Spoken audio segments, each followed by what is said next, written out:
Oh, come, let us sing to the Lord. Let us make a joyful noise to the rock of our salvation.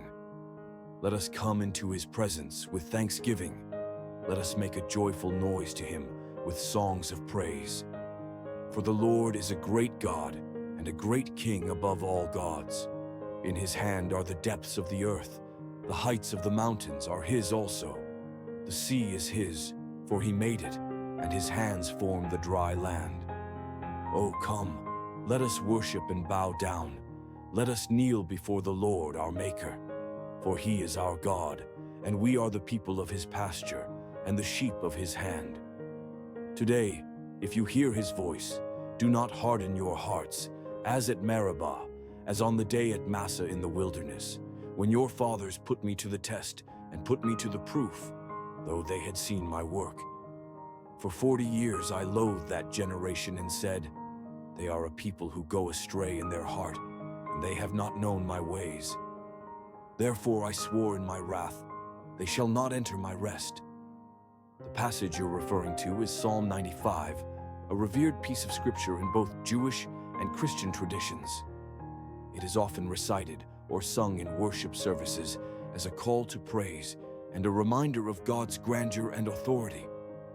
This psalm is both an exhortation to worship and a solemn warning against unbelief. The psalm begins with an invitation.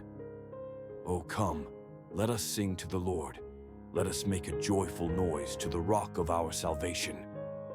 This opening verse sets the tone for the entire passage, emphasizing the importance of joyous worship. The call to make a joyful noise signifies more than mere singing. It speaks to an exuberant outpouring of gratitude and reverence. The rock of our salvation metaphorically portrays God as stable and unchanging, a foundation upon which believers can depend. The psalm continues with an invitation to enter into God's presence with thanksgiving and songs of praise. This reflects the belief that worship is not just a duty, but a joyful opportunity to acknowledge God's goodness and benevolence. Thanksgiving is a central theme here, underscoring that gratitude is appropriate whenever entering into divine presence. The passage subsequently describes the greatness of God, saying, "For the Lord is a great God and a great King above all gods." This declaration acknowledges God's supreme authority and sovereignty over all other perceived deities. The reference to God as a great king emphasizes his ultimate rule and power, elevated above all other figures of authority or worship. Following this, the psalm provides vivid imagery of God's creation, stating that in his hand are the depths of the earth, the heights of the mountains are his also. The sea is his, for he made it, and his hands formed the dry land. These lines assert that every aspect of the natural world belongs to God, from the depths of the earth to the peaks of the mountains, illustrating the breadth of his creative power. By acknowledging God's control over the sea and the formation of dry land, the text reaffirms that everything in the earth and beneath the heavens is under his domain. As the psalm progresses, it shifts from praise to an intimate call to worship, saying, "Oh, come, let us worship and bow down. Let us kneel before the Lord our Maker." This plea is a call for humility and reverence in the presence of the Creator. The act of bowing down and kneeling symbolizes submission and acknowledgement of one's place in relation to God. For he is our God, the psalm continues, and we are the people of his pasture and the sheep of his hand. This metaphor paints a picture of God as a shepherd and his followers as sheep, emphasizing care, guidance, and sustenance. In the ancient Near Eastern context, a shepherd was responsible for the well-being of the flock, and this imagery is employed to convey God's protective and guiding role. The second part of the psalm takes a more cautionary tone, urging, "Today, if you hear his voice, do not harden your hearts." This serves as both a warning and an exhortation to remain receptive to God's guidance and instruction. It invokes historical moments of disbelief, referencing, as at Meribah, as on the day at Massa in the wilderness, which alludes to the Israelites' rebellion and testing of God during their exodus from Egypt.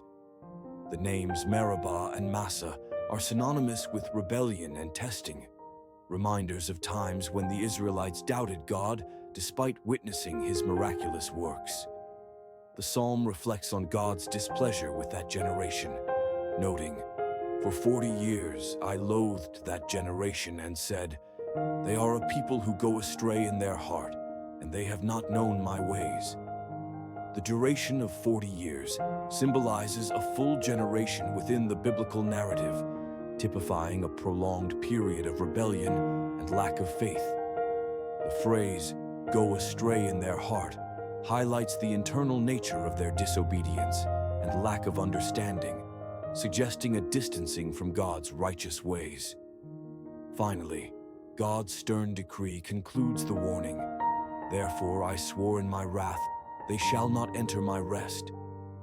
This statement represents the ultimate consequence of disbelief and rebellion, the forfeiture of spiritual peace and rest that comes from a faithful relationship with God. In scriptural context, rest often symbolizes not just physical repose, but the deeper spiritual rest and fulfillment found in communion with the divine. In summary, Psalm 95 is a compelling blend of praise and admonition. It begins with an enthusiastic call to worship, recognizing God's unparalleled greatness and creative power.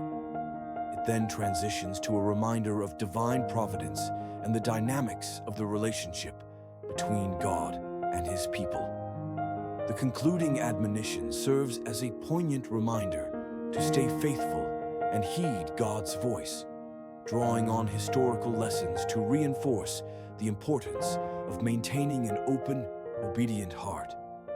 This psalm invites believers to celebrate God's majesty while also considering the weight of spiritual obedience and the consequences of disbelief.